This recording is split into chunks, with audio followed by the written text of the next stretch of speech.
I have to introduce her because I need a good breakfast tomorrow. So we are currently the formation steward for the term 24 to 27. This program, Lead Like Jesus, was written by Kenneth Blanchard. If you remember the 1 Minute Manager, he's that person. Together with Phil Hodges and Phyllis Henry, they co-wrote the book, co-authored the book. They also established a global training and equipping organization which is Lead Like Jesus. Many churches, many institutions have been using their book, and it's a 6-week training course. Currently, Eileen Reyes is a member of the organization and is also the director for Security Bank. She tweaked the program for BLDUs. That's why if you notice the earlier PowerPoint that she was using, at the right-hand side, there is a small icon. It's the logo of Lead Like Jesus. Lead Like Jesus was offered to BLD Vancouver Cluster last October 2023. Unfortunately, due to conflicts of schedule, Vancouver was not able to get it. But then by the grace of God, Jojo learned that Eileen and Jober were planning to have a cruise. And he said, can we ride on your cruise? So they agreed. It was supposed to be only for Vancouver Cluster.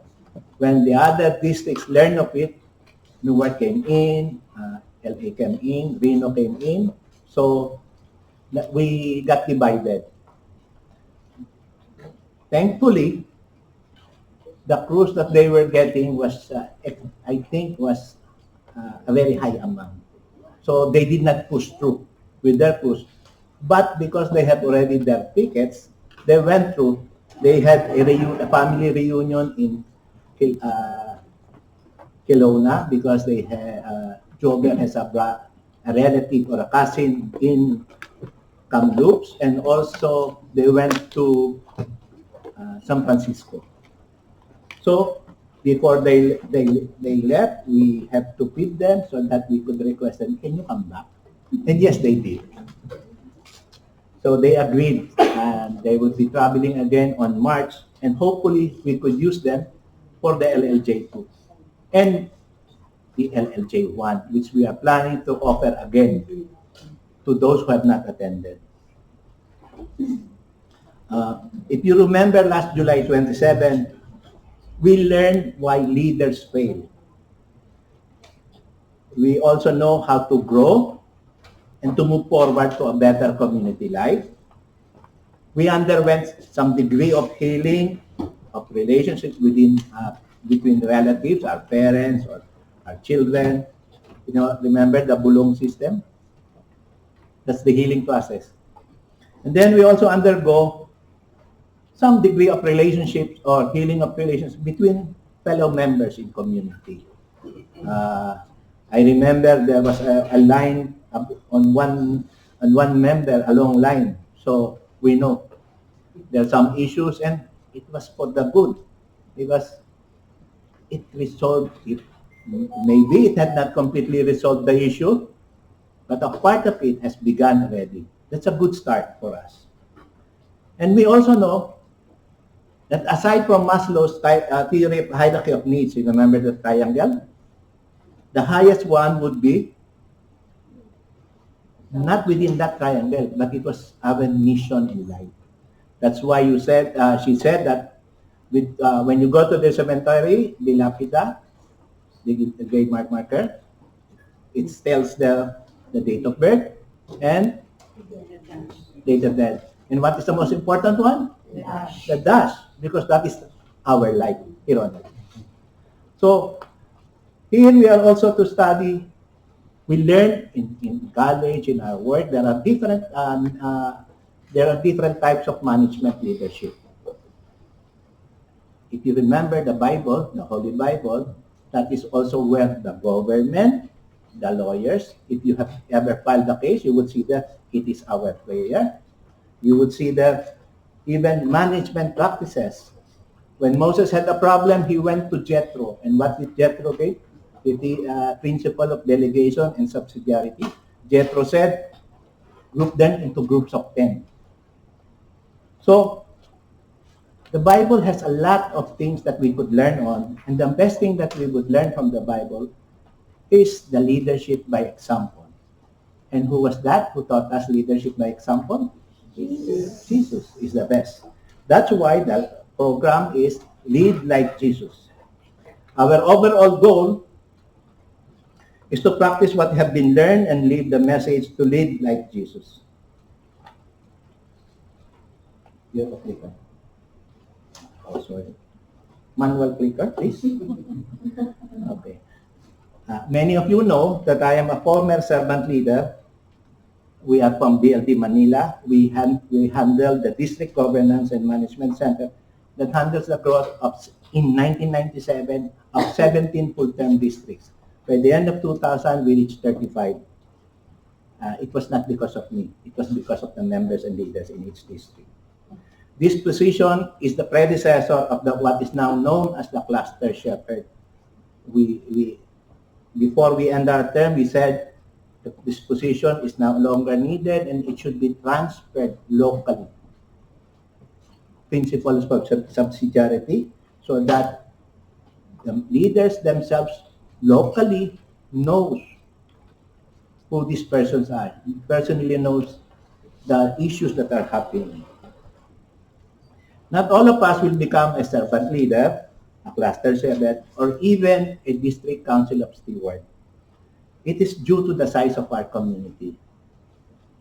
And most often, organizations will no longer use a hierarchical organization, but almost always try to use a flat line so that it's direct. Though the initial goals are to prepare the members of the community to accept leadership positions, every time we have an emergency, the purpose of this Lead Like Jesus is not on the title or position of a servant leader. We're not to discuss the position that the servant leaders have, those in the global community. It is to discuss about you, about all of us. Becoming a servant leader in whatever position you currently have. It is to learn to practice how to truly become a servant leader. Because a servant leader in Lead Like Jesus is not a title or position. It is the attitude, your frame of mind. How do you think? How do you work? How do you speak? How do you act? So, we will, the Lead Like Jesus basically has 4 themes. Next slide, please. We have the heart and the head. We have the hands and the habits. The head and the heart deals with the internal aspects of leadership. The hands and the habits are the external aspects of leadership. The session 1 is just an intro. My role here is just to provide that info. And the last one is for you. It's a call to action to become a servant leader in your own position. You might be called in later to a higher position. Then be a servant leader in that high position. To another one until you reach up higher. Then if you go higher, you go down again. Just like in the orders. You reach the position of director, next time you will also go down because it's the decision of the order of the superior. We will have 6 reinforcement sessions, and then it will be every Monday. My thinking was that every Monday of the month or every last Monday of the month, starting August, September, October, no December, and then January, February. Then we hope to have an annual retreat after that for LLJ2, and then conduct LLJ2, and then LLJ1. Why in intercessory? One of the questions asked was, why intercessory? My question to you is why? Also, the two ministries actively involved in BLD, in every activity of BLD is? Praise and intercessor. Mali pala ang tanong ko. The three ministries. Praise, intercessory, service. Service intercessory, how many days in every encounter? Some would be 3 days, some would be 2 days. But then some of the members are already outside, but then the people in the intercessory are still inside. They could not go out because no one replaces them.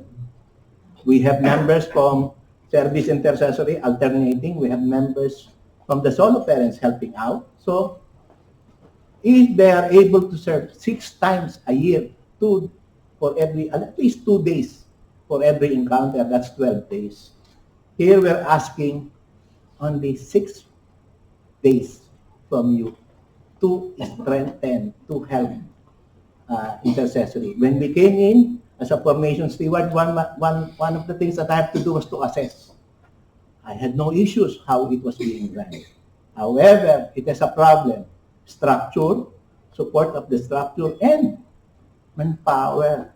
No people are coming in. Because there was less training or no teaching here. So, if there are no people coming in, where can I get members to at least attend? That's you. If you could help us, praise the Lord. If you believe that it should not be here, we will also respect it. There is already a proposal to hold it via Zoom. We're open to it. However, we will not stop those who would like to join the intercessory.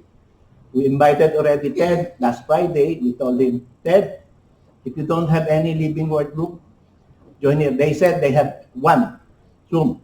So we requested, you join us, give us one, then we'll allow you to even lead the worship as long as it's intercession. So that is how to increase members.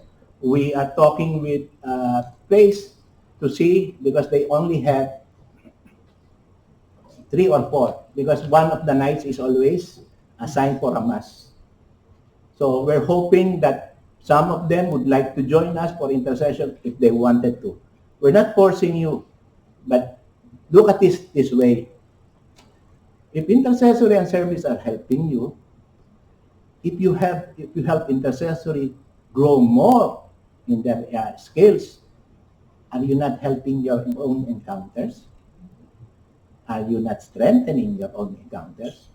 That's what I am thinking. I am also equally guilty. The first time I learned of it was, I know that I have not been attending intercessory, but when I saw it, kulang ang tao. We need more people who would really pray. They're good on their own, but also we need, because we're one community. So I hope that now resolves some answers to why intercessory. We're still open to conduct the LLJ separately. That's why we're recording it also. So next slide, please.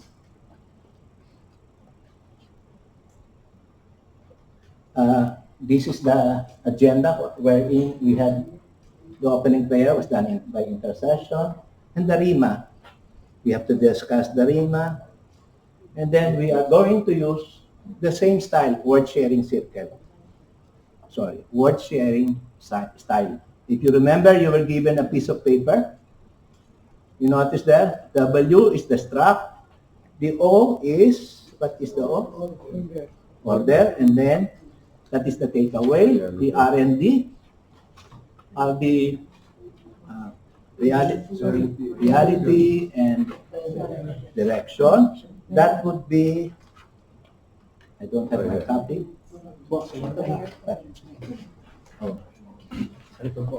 problem, why did you write it? My problem is with the formation steward. Okay. The reality and direction, and then those are the commitments of us, to be a servant leader and to lead like Jesus. And then the prayer to God.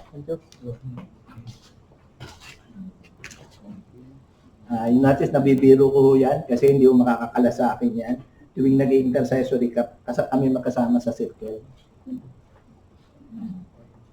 So, may prayer to God din. So, basically, it's almost the same. You still have to write it. Now, next slide. This is our leadership mandate. Leading like Jesus, the Rima. Jesus called them together and said, you know that the rulers of the Gentiles lord it over them. Highlighted, lord it over. And the high officials exercise authority over them. Another highlight, not so with you. Instead, whoever wants to become great among you must be your servant, and whoever wants to be first, be your slave, just as the Son of Man did not come to serve, but to serve, and gave his life as a ransom for men. Do not write anymore this slide. We will send it to you. Digital copy. So, lord it over and exercise authority over them. I have to use my family as an example. So we had 4 growing children, and one, definitely, hagdanan yung unang dalawa, may pahinga, hagdanan yung pangalawang dalawa. So with the first 2, they're okay. How about with the second 2? The top 2, which is Ina and Mark, a bigger difference. The difference is, I think, 7 years. Di mo alam? 7 years.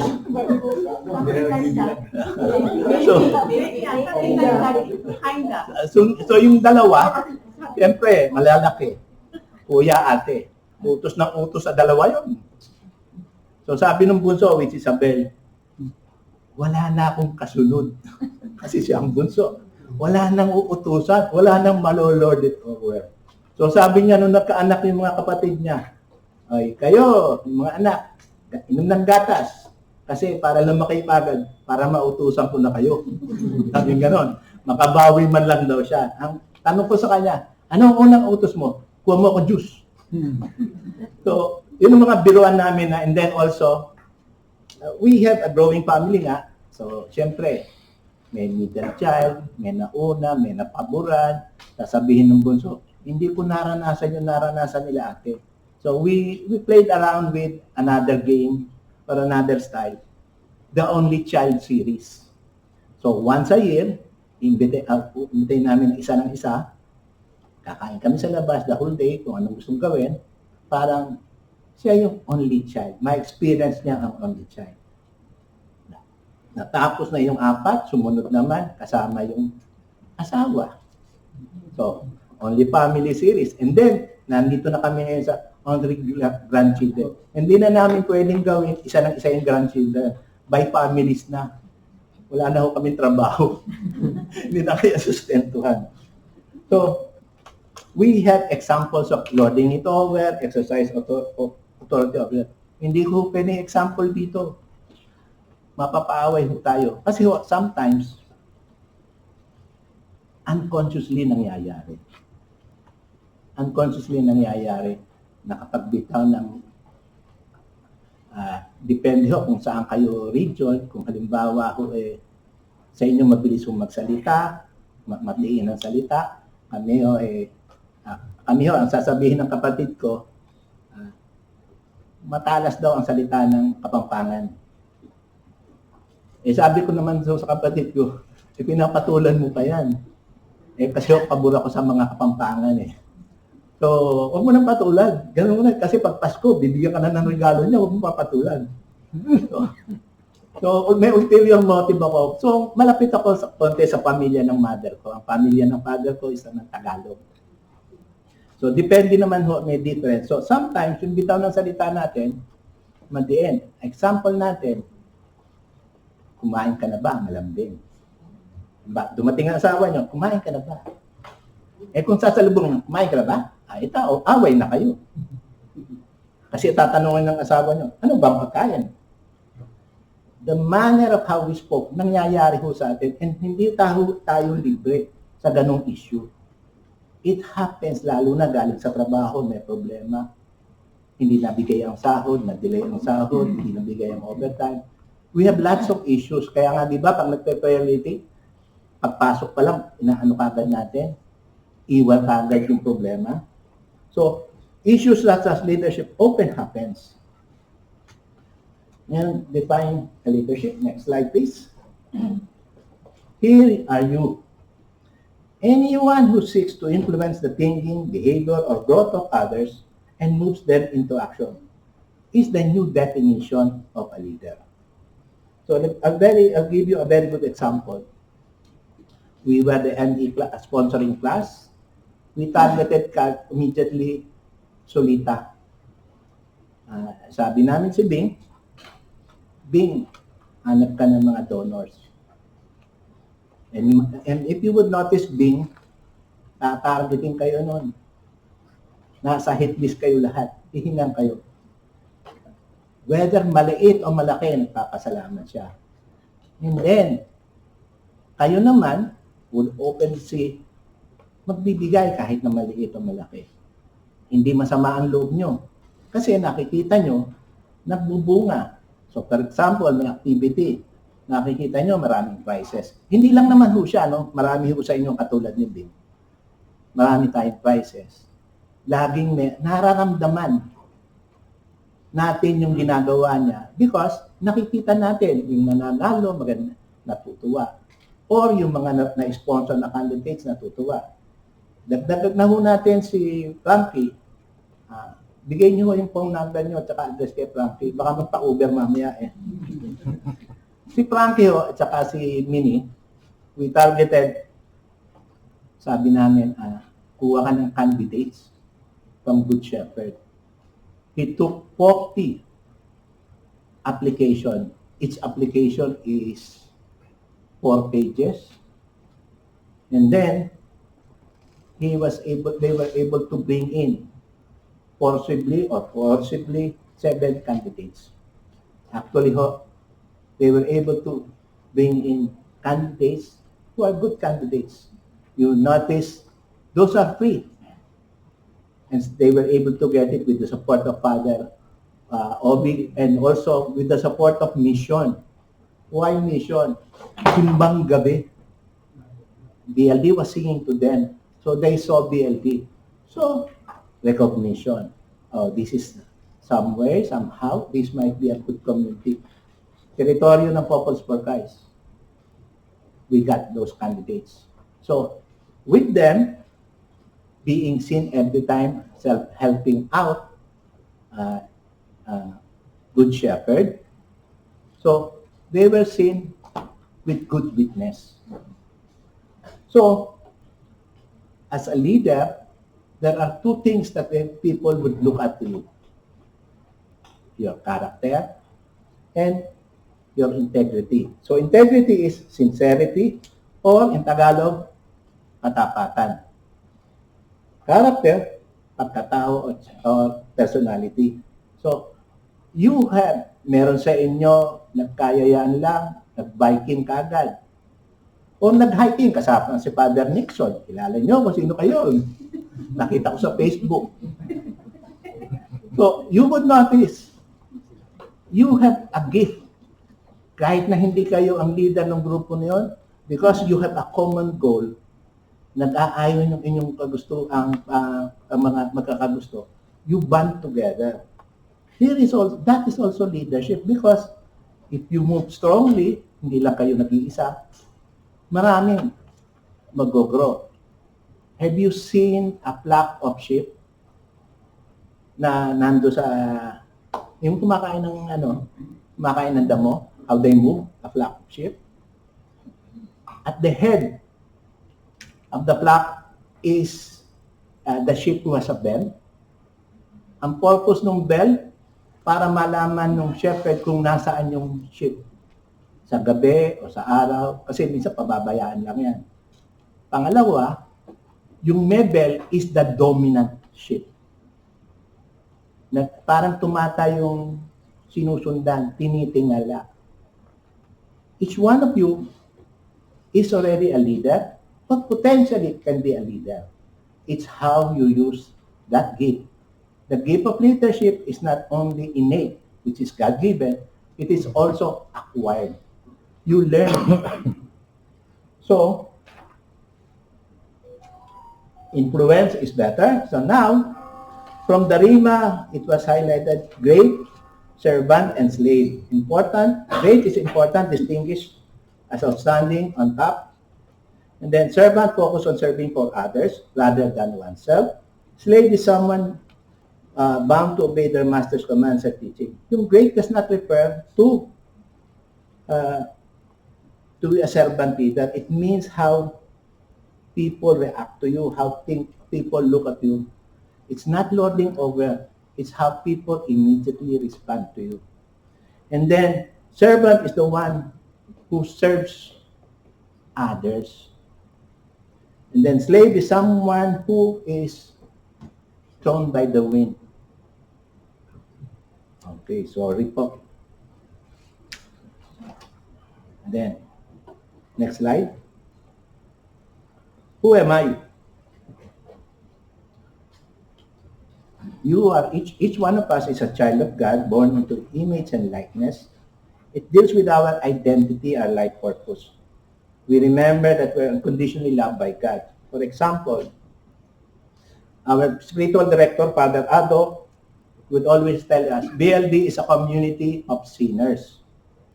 So immediately, why community of sinners? And then he would follow, a community of repentant sinners.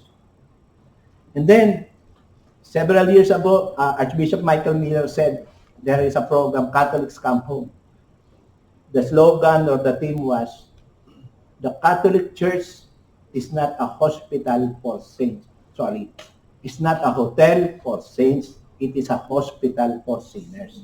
So in everywhere we go, in a community that we go, many of us, or all of us are sinners, and we are just repenting, changing, converting, and getting healing, that we may eventually be fully healed. Therefore, and then who will I follow? Who is my leader? If you notice, we have an emergence, and every prayer meeting, it will flash on the board. Ang sabi doon, lagi, they are the persons who was put in authority of us. Ano ba yung nandasal natin lagi? And that our leaders have the good of the community and at heart. So, it's this. Alam niyong tama kayo. At sinasabi niyong mali. At ayaw pa rin makinig sa inyo ang leadership. Anong dadasal niyo? Sana may mangyari sa inyo. Matutunan niyo ang problema. Ang dapat na dasal natin, sana sila ang tama at tayo ang mali. If tayo ang tama lagi, may problema ang community. Hindi kayo makakalusot. Kasama kayo sa magiging problema. And then, kung nagkamali ang leadership natin, we know that they were anointed, we know that they are blessed, a leader will only have to kneel down and humble themselves before the Lord. Proven technique. All they have to do is humble themselves. It is the Lord who will correct the issues. So now, we go to the next slide. Pasensya na kayo, medyo madali, no? Self-serving leadership for the people. It pertains to people, power, position. The four P's, people, power, position, perceptions of people. Self-serving people will always focus on that one. Self-love, self-promotion, self-serving, self-centered, rewards-based, arrogance, and pride.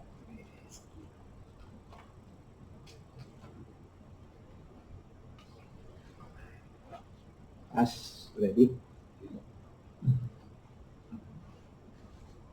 Next one. Okay. Here is something that we all need. Spiritual leaders try to be more committed. What they need is to be more submitted. When we discern, we all remember when we are called in to serve or when we are given a task, we ask our leaders, can I pray about it? You really have to pray hard. Is this meant for me? Is this meant for the Lord? So, you discern. If it's not, you could kindly tell the reason. But then, if you are in doubt, accept. Because it will be the Lord who will provide the support for you. Because before they could talk to you, your leaders spoke to you. They discern it first as what as a group. Next slide, please. Will you seek to serve or be served? That is the question for each one of us. Will you seek to serve or be served? And then, next slide. So he said, it states there, he will equip us with everything good for doing his will. He says that, follow me, I will make you fishers of men. I accept you no matter who you are. God does not call people who are qualified. He calls people who are willing and then qualifies them. In BLD, there is an unspoken rule. It is not the position. It is not the person who seeks the position. It is the position that seeks the person. So I would give some examples that when we were called in to become the district shepherd for BLD Bacolod, immediately the head servant leader had told to us, you should be a sponge. You should listen to them. So immediately in my head, if you made me already a shepherd over them, why do I have to do this? Apparently they are right. We need to learn. Whenever we go to a new area, we need to learn from the area. We need to survey the area. We need to learn the area. We need to listen to them. And what happens is that you might find out that the people that you are shepherding are more knowledgeable than you. It happened to us on the second meeting that we had with them. They fight with each other. They all wanted to resign. And that was a big learning curve for us. Also, a few more minutes. I was told here to give a short testimony of how Lord equipped you when you decided to say yes. So, we were called in to become members of the service ministry. It was in the service ministry that we were asked to serve in a retreat in Baguio. There was a typhoon. We went to Los Baños. So in Los Baños, we were there. We arrived. It was a retreat for the senior leaders of BLD. Those are the covenanted members. We are in the position of a regular member. No committed membership kanon. So we were serving. There are two of us. People, they were all asking us. Even the elders were asking, why are you here? We told them, our service ministry head told us to come here and serve. So the elder of the service ministry, which is the management steward, came to us later and told us, okay, you need to arrange what has to be done. You need to clean. You could join the mass. You could join the worship. But when the meeting starts, you have to go out. So apparently, it's sort of a planning session with some bull session in between kasi they would have to resolve some issues. But then I said, that Friday night, I said, sana they would have told us already, I am just 45 minutes away from Lake Caliraya, which is my place of fishing, my fishing ground. 45 minutes, I could send my driver, bring in my fishing kit, and go. No issues, nothing, everything is okay for me. But then, the following morning, we did what we have to do, we cleaned up, and then I met my ME class shepherd. And he told us, oh, hirap na hirap ka. Hirap na hirap kayo. I told them, wala nga kaming ginagawa.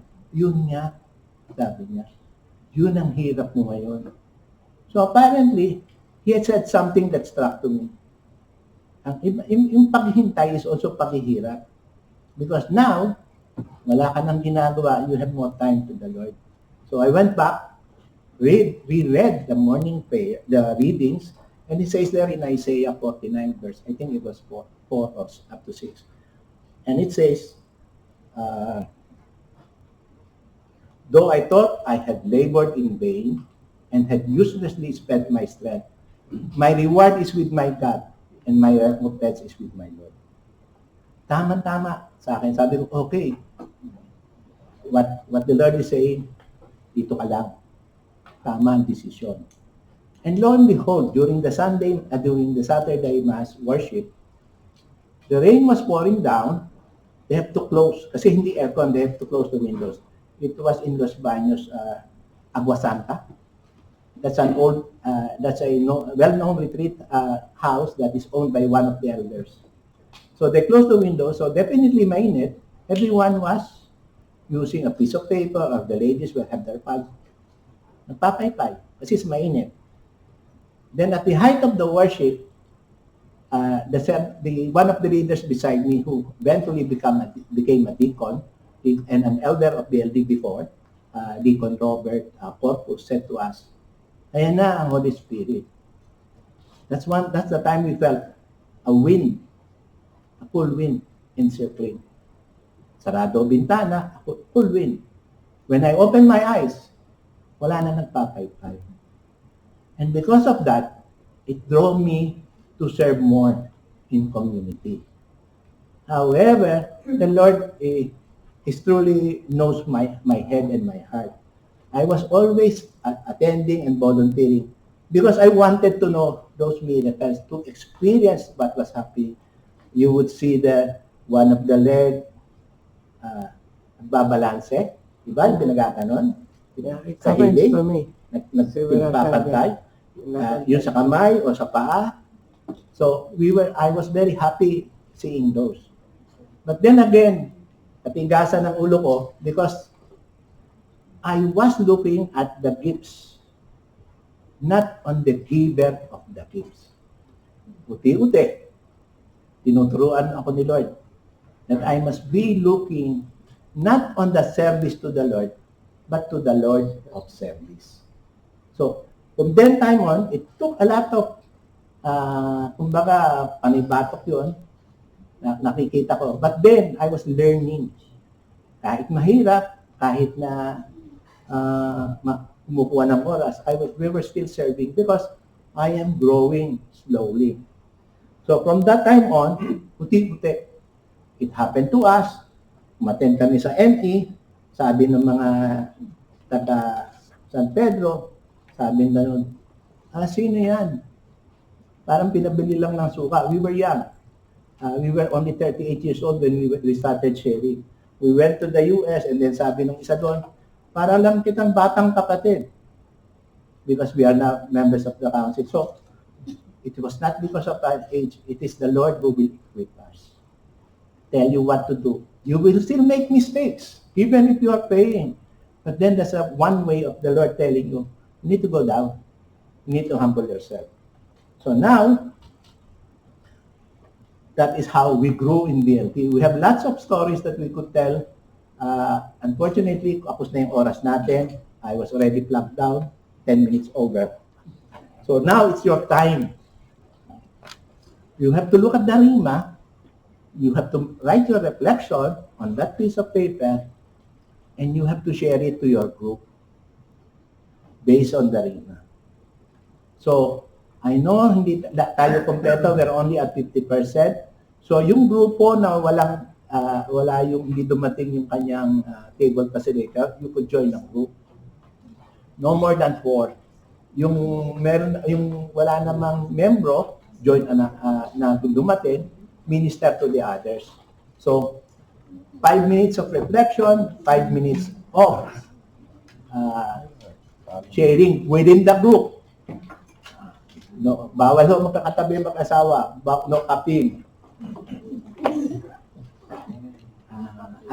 Hiwalay. And then, remember, keep it only to your group. Your payable facilitators will be getting the gist